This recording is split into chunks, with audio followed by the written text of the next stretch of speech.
এই ভূমি আপনার 2023 সালের এই দেখেন কালবেলা নিউজ আছে ডক্টর ইউনূসের বিচারিক হয়রানি নিয়ে সোচ্চার হওয়ার আহ্বান ভিপি নূরের। মূলত এই যে পেশাজীবী অধিকার পরিষদের একটা প্রোগ্রাম ছিল এই হলরুমটাতে, হেডলাইন ছিল a seminar on judicial harassment and doctor Mohammad Yunus. সেখানে উপদেষ্টা ছিল এই সময় শারমিন মুর্শিদ আপা ছিল, শহীদুল ভাই ছিল, সুব্রতদা চৌধুরী ছিল, জেনারেল ইব্রাহিম সাহেব ছিল, আয়োজক ছিল পেশাজীবী অধিকার পরিষদ।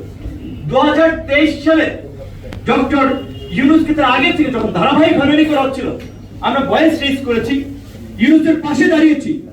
অনেকে বিবৃতিতে সই করতে সে সময় সাহস দেয় নাই, এমনকি আলোচনার জন্য যাদেরকে দাওয়াত দিয়েছিলাম তারাও অনেকে পাশ কাটাই গেছে, আলোচনায় আসে নাই, ডক্টর ইউনূস প্রসঙ্গে কথা বলে বিপদে পড়তে চায় নাই। কিন্তু পেশাজীবী অধিকার পরিষদ অখ্যাত সংগঠন হয়ে জাতির ক্রাইসিসে সেই সময় দাঁড়িয়েছিল। আর তার মূল্যায়ন পেয়েছে, আমরা মূল্যায়ন পেয়েছি ডক্টর ইউনূসের 18 মাস ক্ষমতায় থাকাকালীন সময়। পেশাজীবী অধিকার পরিষদ তো দূরের কথা, আমরা এই যে আন্দোলন প্রেক্ষাপট তৈরিতে এত রক্ত দিয়েছি, এতবার আহত হয়েছি, সাক্ষাৎ সময়সূচি পেলে একটি বার ডক্টর ইউনূসের সাক্ষাৎ আমরা পাইনি।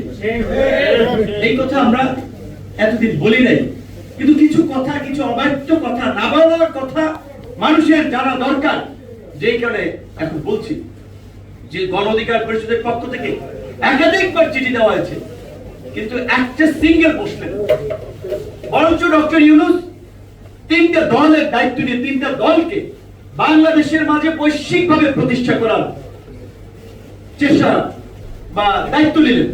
তার মধ্যে 3টে দল বলতে বিএনপি তো প্রতিষ্ঠিত দলই, কাজে বিএনপি কিন্তু প্রতিষ্ঠিত করার কিছু নাই, কারণ বিএনপি এর আগে রাষ্ট্র ক্ষমতায় ছিল। জামাত এনসিপি আমরা দেখছি সবসময় মিটিং হতো, বিএনপি জামাত এনসিপি। এনসিপির তো দল রেজিস্ট্রেশনই পায়নি, সে সময় ডিম থেকে বাচ্চা ফোটার মতো অবস্থা, সেটা এনসিপি কে নিয়ে জাতিসংঘের মিটিং এ যায়। এনসিপি হচ্ছে পলিসি মেকিং এ, এবং সরকারের পক্ষ থেকে নির্দেশনা দেওয়া হয় ডিসি অফিসে, এসপি অফিসে এনসিপি কে পৃষ্ঠপোষকতা করার জন্য। কেন ডক্টর ইউনূস এটা করবে? ডক্টর ইউনূস যেটা অনেকে বলেছিল যে ৭১-এর মুক্তিযুদ্ধের সময় যে এই যে ৯ মাস কিভাবে মুক্তিযুদ্ধ হয়েছে, কার ভূমিকা কি ছিল, কে ষড়যন্ত্র করেছে আর কারা প্রকৃত লড়াই করেছে, এইটা যেমন শেখ মুজিবুর রহমান পাকিস্তানের কারাগার থেকে মুক্ত হয়ে কখনো জানার চেষ্টা করে নাই, বোঝার চেষ্টা করে নাই, তাকে কেউ বলতে গেলে বলেছে আরে রাখো আমি তো হয়েই গেছি রাষ্ট্রপতি। ঠিক ডক্টর ইউনূস তাই করেছে, তিনি বুঝতে চান নাই এই সংগ্রামটা কিভাবে হয়েছে, এই সংগ্রামের প্রেক্ষাপট কি, কারা এই সংগ্রামকে সংগঠিত করেছে। তিনি শুধু এনসিপি কতিপয় বালকের দ্বারা বিভ্রান্ত হয়েছিলেন, মাস্টারমাইন্ড বানিয়ে দিয়েছেন। আমি ঢাকা বিশ্ববিদ্যালয়ে ভেবেছিলাম, যাদেরকে ঢাকা বিশ্ববিদ্যালয়ে একটা প্রোগ্রামেও দেখি নাই, আপনার ছবি দেখাতে পারবেন কয়টা, দেখেন যে তাদের একটা এই জুলাইয়ের পূর্বে যে একটা গণতান্ত্রিক আন্দোলন সংগ্রাম মানুষের জন্য লড়াই করেছে, কয়টা আন্দোলন সংগ্রাম মিছিলের ছবি দেখান।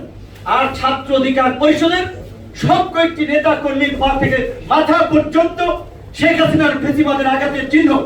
আমরা তো আছি, কিন্তু নিচের লেভেলের ছাত্র অধিকার পরিষদের একটা সাধারণ কর্মী যে কতবার রক্তাক্ত হয়েছে, কতবার আহত হয়েছে।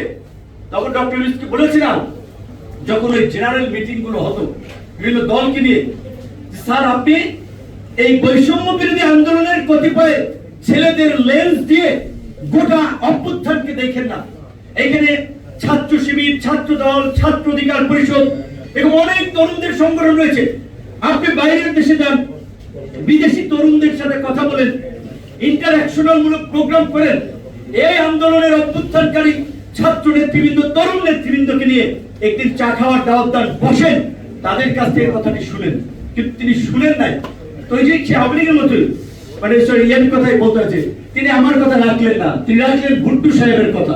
তো পরিণত ওই সময় যা হয়েছে এইবারই তাই হয়েছে।